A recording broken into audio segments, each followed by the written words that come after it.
ਨੂੰ ਜਿਹੜਾ ਅੰਗਰੇਜ਼ਾਂ ਦੇ ਹੁਕਮ ਥੱਲੇ ਉਸ ਵੇਲੇ ਦੇ ਪੰਜਾਬ ਦੇ ਗਵਰਨਰ ਮਾਈਕਲ ਓਡਵਾਇਰ ਔਰ ਬ੍ਰਿਟਿਸ਼ ਗਵਰਨਮੈਂਟ ਨੇ ਕਿਵੇਂ ਜਲਿਆਂਵਾਲੇ ਬਾਗ ਦੇ ਵਿੱਚ ਜਿਹੜਾ ਗੋਲੀ ਕਾਂਡ ਕਰਵਾਇਆ। ਜਨਰਲ ਡਾਇਰ ਜਿਹੜਾ ਉਸ ਵੇਲੇ ਉੱਥੇ ਬ੍ਰਿਗੇਡੀਅਰ ਜਾਂ ਮੇਜਰ ਜਨਰਲ ਰੈਂਕ ਦਾ ਸੀ ਜੀ। ਇਸ ਸਾਰੇ ਨੂੰ 100 ਸਾਲ ਹੋ ਜਾਣੇ ਨੇ ਆਲਰੇਡੀ।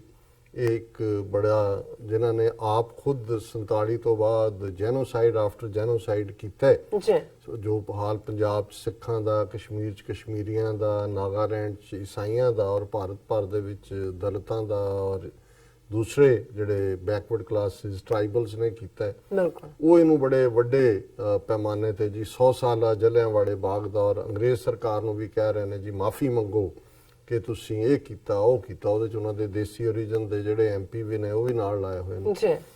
ਪਰ ਮੈਂ ਬਹੁਤ ਵਾਰ ਦੇਖਦਾ ਵੀ ਜਿਸ ਤਰ੍ਹਾਂ ਜੂਨ 84 ਦੇ ਹਮਲੇ ਤੋਂ ਪਹਿਲਾਂ ਘੱਲੂਘਾਰਾ ਵਰਤਾਉਣ ਤੋਂ ਪਹਿਲਾਂ ਇੱਕ ਪੂਰਾ ਮਾਹੌਲ ਸਿਰਜਿਆ ਗਿਆ ਸੀ ਜਿਸ ਦੇ ਵਿੱਚ ਸਿੱਖਾਂ ਦੇ ਖਿਲਾਫ ਨਫ਼ਰਤ ਔਰ ਹਕੂਮਤੀ ਜਿਹੜੀਆਂ ਨੀਤੀਆਂ ਨੇ ਸਖਤ ਨੀਤੀਆਂ ਉਹਦੀ ਜਸਟੀਫਿਕੇਸ਼ਨ ਸੀ ਕਿ ਜੀ ਅਸੀਂ ਦੇਖੋ ਮੁਲਕ ਦੀ ਏਕਤਾ ਅਖੰਡਤਾ ਦੇ ਲਈ ਕਰ ਰਹੇ ਹਾਂ, ਅਦਰਵਾਈਜ਼ ਸਿੱਖਾਂ ਨੇ ਦੇਸ਼ ਤੋੜ ਦੇਣਾ, ਇਹਨਾਂ ਨੇ ਖਾਲਿਸਤਾਨ ਬਣਾ ਦੇਣਾ। ਹਾਲਾਂਕਿ ਉਸ ਤੋਂ ਪਹਿਲਾਂ ਕੋਈ ਖਾਲਿਸਤਾਨ ਦੀ ਮੰਗ ਵੀ ਨਹੀਂ ਸੀ। ਸੋ ਬਹੁਤ ਵਾਰ ਅਸੀਂ ਜਦੋਂ ਜਲਿਆਂਵਾਲਾ ਬਾਗ ਜਾਂ ਮੈਸੈਕਰ ਦੀ ਗੱਲ ਕਰਦੇ ਹਾਂ ਉਸ ਤੋਂ ਪਹਿਲੇ ਮਹੀਨਿਆਂ 'ਚ ਕੀ ਚੱਲ ਰਿਹਾ ਸੀ। 1918 'ਚ ਪਹਿਲਾ ਸੰਸਾਰ ਜੰਗ 1914 'ਚ ਸ਼ੁਰੂ ਹੋਇਆ। ਉਸ ਵੇਲੇ ਦੇ ਦੇਸੀਆਂ ਨੇ ਜਿਹਨਾਂ ਸਾਰੀਆਂ ਪਾਰਟੀਆਂ ਦੀ ਲੀਡਰਸ਼ਿਪ ਸ਼ਾਮਲ ਸੀ, ਕਾਇਦੇ ਆਜ਼ਮ ਮੁਹੰਮਦ ਅਲੀ ਜਿਨ੍ਹਾਂ ਉਦੋਂ ਕਾਂਗਰਸ ਦਾ ਹਿੱਸਾ ਸਨ, ਉਹਨਾਂ ਨੇ ਖੁੱਲ੍ਹ ਕੇ ਸਪੋਰਟ ਕੀਤੀ ਅੰਗਰੇਜ਼ਾਂ ਦੀ। ਸਿੱਖ ਲੀਡਰਸ਼ਿਪ ਨੇ ਵੀ ਕੀਤੀ, ਸਿੱਖ ਭਰਤੀ ਵੀ ਹੋਏ, ਵੱਡੇ ਪੰਜਾਬੀ ਮੁਸਲਮਾਨ ਵੀ ਭਰਤੀ ਹੋਏ, ਵੱਡੀ ਗਿਣਤੀ 'ਚ ਮੌਤਾਂ ਵੀ ਹੋਈਆਂ ਕਿਉਂਕਿ ਕਿਤੇ ਨਾ ਕਿਤੇ ਦੇਸੀਆਂ ਨੂੰ ਸੀ ਕਿ ਵੀ ਅੰਗਰੇਜ਼ਾਂ ਦਾ ਇਕਰਾਰ ਹੈ ਕਿ ਜਦੋਂ ਇਹ ਸੰਸਾਰ ਜੰਗ ਖਤਮ ਹੋਏਗਾ ਤੇ ਅਸੀਂ ਤੁਹਾਨੂੰ ਆਜ਼ਾਦ ਜਾਂ ਲਿਮਿਟਿਡ ਆਜ਼ਾਦੀ, ਉਦੋਂ ਤਾਂ ਡੋਮੀਨੀਅਨ ਸਟੇਟਸ ਹੀ ਬਹੁਤ ਵੱਡੀ ਗੱਲ ਸੀ।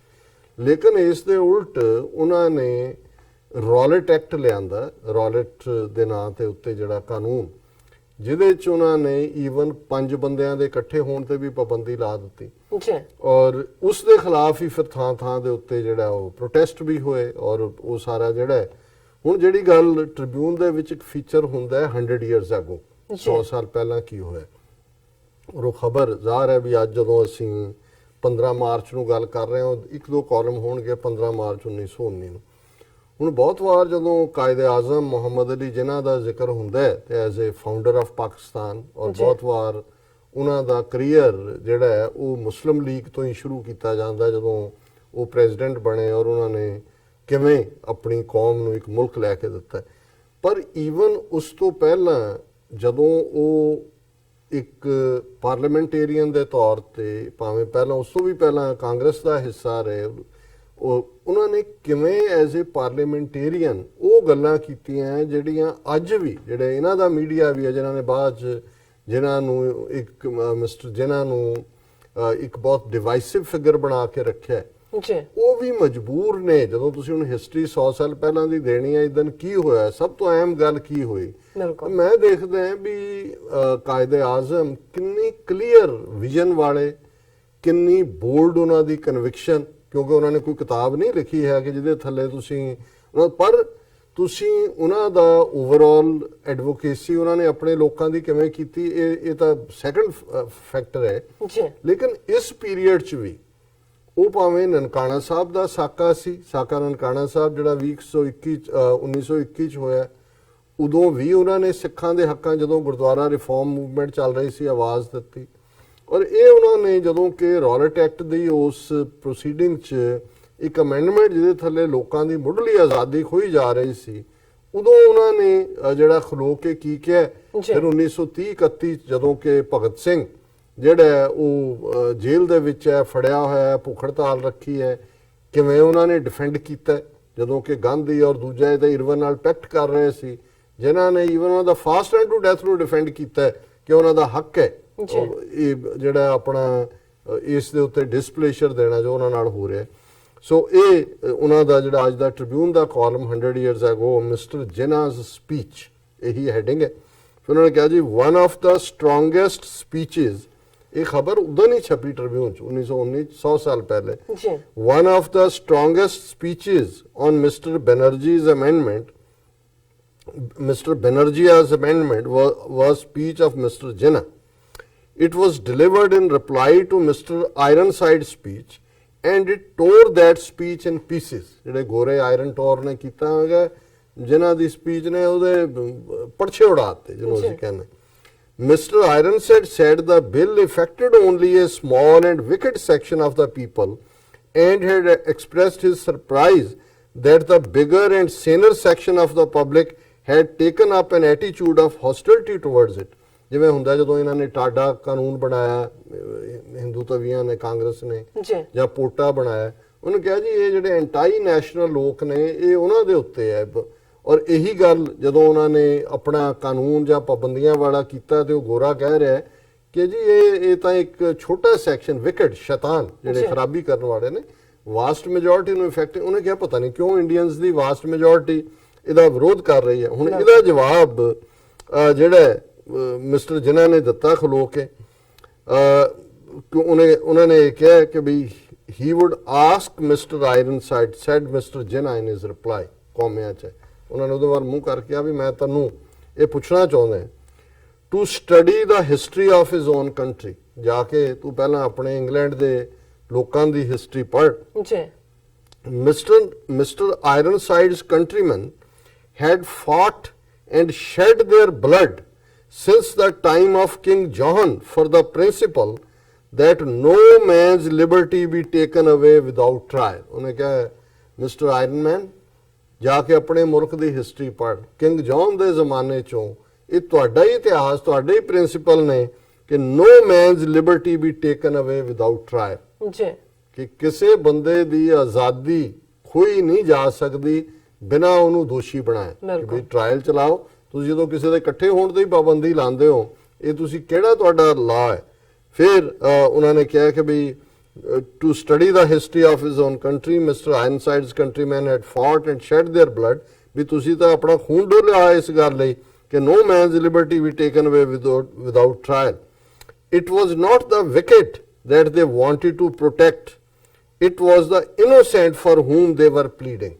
ਉਹਨਾਂ ਨੇ ਕਿਹਾ ਮੈਂ ਵਿਕਟਸ ਨੂੰ ਡਿਫੈਂਡ ਕਰਨ ਲਈ ਨਹੀਂ, ਪਰ ਤੁਹਾਡੇ ਇਹਨਾਂ ਕਾਨੂੰਨਾਂ ਦੇ ਥੱਲੇ ਜਿਹੜੇ ਬੇਗੁਨਾਹ ਜਿਹੜੇ ਨੇ ਉਹ ਉਹਦੀ ਇਜ਼ਾਦ ਚਾਹੁੰਦੇ ਨੇ, ਮੈਂ ਉਹਨਾਂ ਦੇ ਲਈ ਖੜਾ। If the government was determined to carry the measure through, all I would say was that I and for one believed the consequences would be most unfortunate. ਉਹਨਾਂ ਨੇ ਕਿਹਾ ਕਿ ਵੀ ਮੈਂ ਖਲੋਤਾ ਹੈ ਇਸ ਦਾ ਵਿਰੋਧ ਕਰਨ ਲਈ, ਪਰ ਜੇ ਸਰਕਾਰ ਅੱਗੇ ਇਸ ਵੱਲ ਵਧੀ ਤਾਂ ਫਿਰ ਇੱਕ ਗੱਲ ਦਾ ਯਾਦ ਰੱਖਣਾ ਕਿ ਇਹਦੇ ਜਿਹੜੇ ਨਤੀਜੇ ਨੇ ਉਹ ਬਹੁਤ ਮੰਦਭਾਗੇ ਹੋਣਗੇ। ਹੁਣ ਇਹ 15 ਮਾਰਚ ਨੂੰ ਅਸੈਂਬਲੀ 'ਚ ਖਲੋ ਕੇ ਕਹਿ ਰਹੇ ਨੇ, ਔਰ 1 ਮਹੀਨੇ ਤੋਂ ਵੀ ਘੱਟ ਟਾਈਮ 'ਚ 13 ਅਪ੍ਰੈਲ 1919 ਨੂੰ ਜਲਿਆਂਵਾਲੇ ਬਾਗ ਦਾ ਕਾਂਡ ਵਾਪਰਦਾ, ਜਿਹਦੇ ਲਈ 100 ਸਾਲ ਹੋ ਗਿਆ ਅੰਗਰੇਜ਼ ਉਹ ਤੋਂ ਜਾਨ ਛਡਾਉਣਾ ਚਾਹੁੰਦੇ ਨੇ, ਉਹ ਉਹਨਾਂ ਤੇ ਕਲੰਕ ਲੱਗਾ ਹੋਇਆ। ਔਰ ਜਿਹਨੇ ਫਿਰ ਜਲਿਆਂਵਾਲੇ ਬਾਗ ਨੇ ਕਿਵੇਂ ਸਾਰੀ ਫਰੀडम ਸਟਰਗਲ ਨੂੰ ਜਿਹੜਾ ਇੱਕ ਨਵਾਂ ਮੋੜ, ਇਹ ਹੁੰਦੀ ਹੈ ਫੋਰਸਾਈਟਡਨੈਸ। ਇੱਕ ਪਾਸੇ ਕਰੇਜ ਹੈ, ਉਹ 100 ਸਾਲ ਪਹਿਲਾਂ ਉਦੋਂ ਕੋਈ ਮੁਸਲਮਾਨਾਂ ਦੀ ਉਹ ਗੱਲ ਨਹੀਂ ਕਰ ਰਹੇ, ਉਹ ਦੇਸ਼ ਦੇ ਲੋਕਾਂ ਦੀ ਗੱਲ ਕਰ ਰਹੇ ਨੇ, ਅੰਗਰੇਜ਼ਾਂ ਨੂੰ ਦੱਸ ਰਹੇ ਨੇ ਵੀ ਤੁਸੀਂ ਜੇ ਬਿਨਾਂ ਟ੍ਰਾਇਲ ਤੋਂ ਕਿਸੇ ਦੀ ਆਜ਼ਾਦੀ ਖੋਵੋਗੇ ਫਿਰ ਯਾਦ ਰੱਖੋ, ਆਪਣਾ ਹੀ ਦੇਸ਼ ਦਾ ਇਤਿਹਾਸ ਪੜ੍ਹ ਲਓ ਵੀ ਕੀ ਹੋਏਗਾ। ਔਰ 1 ਮਹੀਨੇ ਦੇ ਵਿੱਚ ਜਲਿਆਂਵਾਲਾ ਬਾਗ ਵਾਪਰਦਾ, ਕੋਰਸ ਆਫ ਹਿਸਟਰੀ ਬਦਲ ਜਾਂਦਾ ਹੈ। ਔਰ ਇੱਕ ਪਾਸੇ ਤਾਂ ਇਹ ਆਜ਼ਾਦੀ ਦੀ ਸਪਿਰਿਟ ਸੀ, ਦੂਸਰੀ ਜਿਹੜੀ ਖਬਰ ਮੈਂ ਉਹਨਾਂ ਦੇ ਇਸੇ ਕਾਲਮ 'ਚ 12 ਮਾਰਚ ਨੂੰ ਲੱਗੀ, 3 ਦਿਨ ਪਹਿਲਾਂ, ਪ੍ਰੈਜ਼ੀਡੈਂਟਸ਼ਿਪ ਆਫ ਅੰਮ੍ਰਿਤਸਰ ਮਿਊਨਿਸਪਲ ਕਮੇਟੀ। ਇਹ ਹੁਣ ਮੈਂ ਇੱਕ ਪਾਸੇ ਆਜ਼ਾਦ ਜ਼ਹਿਨੀਅਤ ਲੋਕ ਨੇ, ਇੱਕ ਪਾਸੇ ਗੁਲਾਮ ਜ਼ਹਿਨੀਅਤ ਲੋਕ ਨੇ। ਹੁਣ ਇਹ ਖਬਰ ਹੈ ਕਿ ਅੰਮ੍ਰਿਤਸਰ ਮਿਊਨਿਸਪਲ ਕਮੇਟੀ 12 ਮਾਰਚ 1919 ਨੂੰ ਉਹਨਾਂ ਦਾ ਪ੍ਰੈਜ਼ੀਡੈਂਟ ਚੁਣਨਾ ਸੀ। The newly constituted municipal committee of Amritsar had a meeting to elect president. R.B. Gopal Das Bhandari proposed and K.B. Ghulam Sadiq seconded that deputy commissioner be elected president. ਹੁਣ committee ਦੇ member ਚੁਣੇ ਗਏ ਨੇ ਔਰ ਉਹਨਾਂ 'ਚ ਇੱਕ ਹਿੰਦੂ ਹੈ, ਇੱਕ ਮੁਸਲਮਾਨ ਹੈ। ਇਹ ਗੁਲਾਮ ਜ਼ਹਿਨੀਅਤ, ਰੈਂਟਾ ਸਿੱਖ ਜਿਹਨਾਂ ਨੂੰ ਕਹਿੰਦੇ ਨੇ, ਜਿਵੇਂ ਉਹ ਇੱਕ ਹਿੰਦੂ ਤੋਂ ਵੀ ਬੀਜੇਪੀ ਦਾ ਐਮਐਲਏ ਮਨਜਿੰਦਰ ਸਿਰਸਾ ਅੱਜ ਦਿੱਲੀ ਕਮੇਟੀ ਦਾ ਪ੍ਰਧਾਨ ਬਣਾਇਆ। ਆਪਣੇ ਟਵੀਟ ਤੇ ਬੈਠਦੇ ਹੀ ਉਹ ਜੋ ਨਿਊਜ਼ੀਲੈਂਡ ਦੀ ਘਟਨਾ ਉਹਨੂੰ ਉਸੇ ਅੱਖ ਨਾਲ ਹੀ ਦੇਖ ਰਿਹਾ ਜਿਹਦੇ ਨਾਲ ਆਰਐਸਐਸ ਦੇਖਦਾ, ਜਿਹਦੇ ਨਾਲ ਦੂਸਰੇ ਨਸਲਵਾਦੀ ਦੇਖਦੇ ਨੇ। ਇਹ ਨੇ ਰੈਂਟਾ ਸਿੱਖ ਜਾਂ ਰੈਂਟਾ ਮੁਸਲਿਮ। ਹੁਣ ਅੰਮ੍ਰਿਤਸਰ 'ਚ ਚੁਣੇ ਗਏ ਨੇ ਇਹ ਲੋਕਾਂ ਦੇ ਨੁਮਾਇੰਦੇ ਔਰ ਇਹ ਮਤਾ ਪਾਸ ਕਰਦੇ ਨੇ, ਉਹਨਾਂ ਦੇ ਵਿੱਚ ਇੱਕ ਹਿੰਦੂ ਹੈ ਇੱਕ ਮੁਸਲਮਾਨ ਹੈ ਕਿ ਜੀ ਜ਼ਿਲ੍ਹੇ ਦੇ ਡਿਪਟੀ ਕਮਿਸ਼ਨਰ ਨੂੰ ਹੀ ਮਿਊਨਿਸਪਲ ਕਮੇਟੀ ਦਾ ਪ੍ਰੈਜ਼ੀਡੈਂਟ ਬਣਾ ਦਿਓ। ਪਰ ਹੁਣ ਆਜ਼ਾਦ ਜ਼ਹਿਨੀਅਤ ਜਿਹੜੇ ਨੇ doctor Kitchlew proposed Lala Balmukand Bhatia an elected member as president। Doctor Kitchlew ਬਹੁਤ ਵੱਡਾ ਲੀਡਰ ਕਸ਼ਮੀਰ ਦੀ origin ਦੇ ਸੀ। ਅੰਮ੍ਰਿਤਸਰ 'ਚ ਜਦੋਂ ਜਲਿਆਂਵਾਲੇ ਬਾਗ ਵੀ ਹੋਇਆ ਉਸ ਤੋਂ ਪਹਿਲਾਂ ਡਾਕਟਰ ਕਿਚਲੂ ਔਰ ਸਤਿਆਦੇਵ ਇੱਕ ਸੀ, ਉਹਨਾਂ ਨੂੰ ਗ੍ਰਿਫਤਾਰ ਕੀਤਾ ਸੀ। ਇਸ ਤੋਂ ਵੀ ਲੋਕ ਭੜਕੇ। ਕਿਚਲੂ ਬਹੁਤ ਪਪੂਲਰ ਸੀ, ਬਾਅਦ 'ਚ 47 ਤੋਂ ਬਾਅਦ ਉੱਥੇ ਹੀ ਰਿਹਾ ਉਹ, ਕਿਉਂਕਿ ਉਹ ਪਾਕਿਸਤਾਨ ਦੇ ਵੀ ਅਗੇਂਸਟ ਸੀ, ਪਰ ਉਹਨੂੰ ਰੋਲਿਆ ਹੀ, ਉਹਦਾ ਟੱਬਰ ਵੀ ਕਦੇ ਮੁੜ ਕੇ ਕਿਸੇ ਨੇ ਸੁਣੇ। ਪਰ ਬਹੁਤ ਬਹਾਦਰ ਬੰਦਾ ਔਰ ਬੜੀ ਬਹਾਦਰ ਆਵਾਜ਼ ਸੀ। ਡਾਕਟਰ ਕਿਚਲੂ ਨੇ ਇੱਕ ਹਿੰਦੂ ਦਾ ਨਾਮ ਦਿੱਤਾ ਕਿ ਡਾਕਟਰ ਬਾਲਮੁਕੰਦ ਭਾਟੀਆ ਨੂੰ ਜਿਹੜਾ ਲੋਕਾਂ ਨੇ ਚੁਣਿਆ ਸੀ। ਹੀ ਐਮਫੇਸਾਈਜ਼ਡ that in the interest of extension of self government it was necessary to have a non-official president and pointed out that the local government had no objection to the committee electing a non-official if they liked। ਉਹਨਾਂ ਨੇ ਕਿਹਾ ਜੀ ਇੱਕ ਪਾਸੇ ਤੁਸੀਂ self government ਦੀ ਗੱਲ ਕਰ ਰਹੇ ਹੋ ਜੀ, ਡਿਪਟੀ ਕਮਿਸ਼ਨਰ ਨੂੰ ਤੁਸੀਂ ਪ੍ਰੈਜ਼ੀਡੈਂਟ ਬਣਾਉਣਾ ਚਾਹੁੰਦੇ ਹੋ। ਈਵਨ ਗਵਰਨਮੈਂਟ ਨੇ ਕਿਹਾ ਜੇ ਇਲੈਕਟਡ ਦੇ ਵਿੱਚੋਂ ਕੋਈ ਬੰਦਾ ਬਣ ਜਾਏ, ਜਿਹੜੇ ਮੈਂਬਰ ਚੁਣ ਕੇ ਆਏ ਨੇ, ਤਾਂ ਕੋਈ ਇਤਰਾਜ਼ ਨਹੀਂ ਜੀ। This proposal was seconded and supported by Lala Keshoram, pleader, and Khwaja Ghulam Yassin Bar at law। ਹੁਣ ਇੱਕ ਮੁਸਲਮਾਨ ਵਕੀਲ ਔਰ ਇੱਕ ਹਿੰਦੂ, ਉਹਨਾਂ ਨੇ ਕਿਹਾ ਜੀ ਨਹੀਂ ਇਹ ਡਾਕਟਰ ਕਿਚਲੂ ਠੀਕ ਕਹਿ ਰਹੇ ਨੇ, ਇਹਨੂੰ ਸਾਨੂੰ ਜਿਹੜਾ ਆਪਣਾ ਚੁਣਨਾ ਚਾਹੀਦਾ। ਇਹਨਾਂ ਨੇ ਕੀਤਾ। ਹੁਣ ਉਹਦਾ but was defeated by 10 votes to 13, the majority supporting the election of deputy commissioner। ਪਰ ਡਿਪਟੀ ਕਮਿਸ਼ਨਰ ਹੀ ਪ੍ਰੈਜ਼ੀਡੈਂਟ ਬਣਿਆ ਕਿਉਂਕਿ 13 ਗੁਲਾਮ ਜਿਹੜੇ ਸੀ ਜ਼ਹਿਨੀਅਤ, ਜਿਵੇਂ ਅੱਜ ਰੈਂਟਾ ਸਿੱਖ ਜਾਂ ਰੈਂਟਾ ਮੁਸਲਿਮ ਨੇ, ਉਹ ਕਹਿੰਦੇ ਜੀ ਨਹੀਂ ਸਾਨੂੰ ਇਹ ਇਲੈਕਟਡ ਨਹੀਂ ਚਾਹੀਦਾ ਲੋਕਾਂ ਚੋਂ, ਸਾਨੂੰ ਡੀਸੀ ਚਾਹੀਦਾ।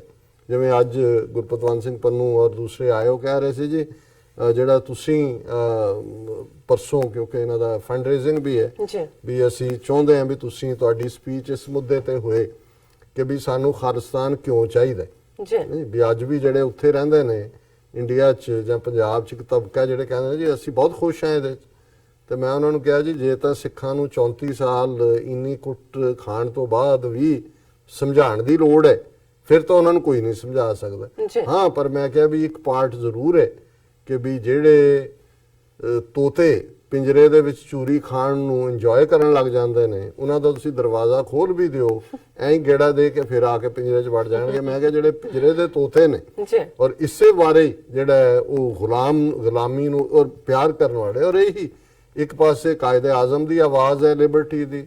ਅੰਮ੍ਰਿਤਸਰ 'ਚ ਡਾਕਟਰ ਸੈਫੁਦੀਨ ਕਿਚਲੂ ਜਿਹੜੇ ਮੁਸਲਮਾਨ ਸਨ, ਉਹਨਾਂ ਨੇ ਕਿਹਾ ਕਿ ਵੀ ਆਪਣਾ ਚੁਣੋ, ਪਰ ਉਹ ਗੁਲਾਮ ਜ਼ਹਿਨੀਅਤ ਜਿਹੜੇ ਨੇ ਉਹ ਕਹਿੰਦੇ ਨਹੀਂ ਅਸੀਂ ਡੀਸੀ ਨੂੰ ਚੁਣਨਾ। ਇਸ ਤੇ ਹੀ ਅਲਾਮਾ ਇਕਬਾਲ ਦਾ ਉਹ ਸ਼ੇਅਰ ਹੈ, ਐ ਤਾਹਿਰੇ ਲਾਹੂਤੀ ਉਸ ਰਿਜ਼ਕ ਸੇ ਮੌਤ ਅੱਛੀ ਜਿਸ ਰਿਜ਼ਕ ਸੇ ਆਤੀ ਹੋ ਪਰਵਾਜ਼ ਮੇ ਕੋਤਾਹੀ। ਕਿ ਐ ਡਿਵਾਈਨ ਬਰਡ, ਇਸ ਦਾ ਧਿਆਨ ਰੱਖ, ਉਹ ਰਿਜ਼ਕ ਨਾ ਖਾਈ ਜਿਹੜਾ ਰਿਜ਼ਕ ਖਾਣ ਤੋਂ ਬਾਅਦ ਤੈਨੂੰ ਆਪਣੀ ਉਡਾਨ ਦੇ ਨਾਲ, ਆਪਣੀ ਪ੍ਰਵਾਜ਼ ਦੇ ਨਾਲ ਸਮਝੌਤਾ ਕਰਨਾ ਪਏ, ਇਸ ਤੋਂ ਤਾਂ ਮੌਤ ਬਿਹਤਰ ਹੈ। ਸੋ ਇਹ ਆਜ਼ਾਦ ਜ਼ਹਿਨੀਅਤ ਔਰ ਗੁਲਾਮ ਜ਼ਹਿਨੀਅਤ ਦੇ ਵਿੱਚ ਫਰਕ ਹੁੰਦਾ ਜੀ। ਡਾਕਟਰ ਸਾਹਿਬ ਬਿਲਕੁਲ ਇੱਥੇ ਲੈਣੇ ਆ ਬ੍ਰੇਕ ਤੋਂ ਪਹਿਲਾਂ ਅਸੀਂ ਆਪਣੇ ਦਰਸ਼ਕਾਂ ਤੇ ਸਰੋਤਿਆਂ ਨੂੰ ਫਿਰ ਦੁਬਾਰਾ ਅਪੀਲ ਤੇ ਬੇਨਤੀ ਕਰਦੀ ਹਾਂ ਵੀਅਰਸ, ਜਿਸ ਤਰ੍ਹਾਂ ਕਿ ਤੁਸੀਂ ਜਾਣਦੇ ਹੋ ਕਿ ਟੀਵੀ 84 ਇੱਕ ਪੰਥਕ ਚੈਨਲ ਹੈ। ਟੀਵੀ 84 ਸਿੱਖਾਂ, ਕਸ਼ਮੀਰੀਆਂ ਤੇ ਭਾਰਤੀਆਂ ਨੌਰਥ ਈਸਟ ਸਟੇਟਾਂ ਦੇ ਲੋਕਾਂ ਦੇ ਸਵੈਨੇਨੇ ਦੇ ਹੱਕਾਂ ਦਾ ਹਾਮੀ ਹੈ। ਅਸੀਂ ਚਾਹਾਂਗੇ ਕਿ ਤੁਸੀਂ ਟੀਵੀ 84 ਦੀ ਚੜ੍ਹਦੀ ਕਲਾ ਲਈ ਵੱਧ ਤੋਂ ਵੱਧ ਡੋਨੇਟ ਕਰੋ। ਡੋਨੇਟ ਕਰਨ ਲਈ ਸਾਡੀ ਵੈਬਸਾਈਟ tv84.tv ਤੇ ਜਾ ਕੇ ਪੇਪਲ ਦੀ ਵਰਤੋਂ ਕਰਕੇ ਵਨ ਟਾਈਮ ਡੋਨੇਟ ਕਰ ਸਕਦੇ ਹੋ, ਮੰਥਲੀ ਡੋਨੇਟ ਵੀ ਕਰ ਸਕਦੇ ਹੋ। ਤੁਸੀਂ ਟੀਵੀ 84 ਦੇ ਨਾਮ ਤੇ ਚੈੱਕ ਬਣਾ ਕੇ ਸਾਨੂੰ ਮੇਲ ਵੀ ਕਰ ਸਕਦੇ ਹੋ ਸਾਡੇ ਇਸ ਪਤੇ ਤੇ 36-01 37 ਐਵਨਿਊ ਲੌਂਗ ਆਈਲੈਂਡ ਸਿਟੀ, ਨਿਊਯਾਰਕ 11101 USA, ਜਾਂ ਫਿਰ ਤੁਸੀਂ ਸਾਨੂੰ ਫੋਨ ਰਾਹੀਂ ਵੀ ਸੰਪਰਕ ਕਰ ਸਕਦੇ ਸਾਡੇ ਫੋਨ ਨੰਬਰ ਤੇ 5164060694। Thank you so much viewers, ਤੁਸੀਂ ਸਾਡੇ ਨਾਲ ਇਸ ਤਰ੍ਹਾਂ ਬਣੇ ਰਹਿਣਾ। ਮਿਲਦੇ ਹਾਂ ਛੋਟੇ ਜਿਹੇ ਬ੍ਰੇਕ ਤੋਂ ਬਾਅਦ।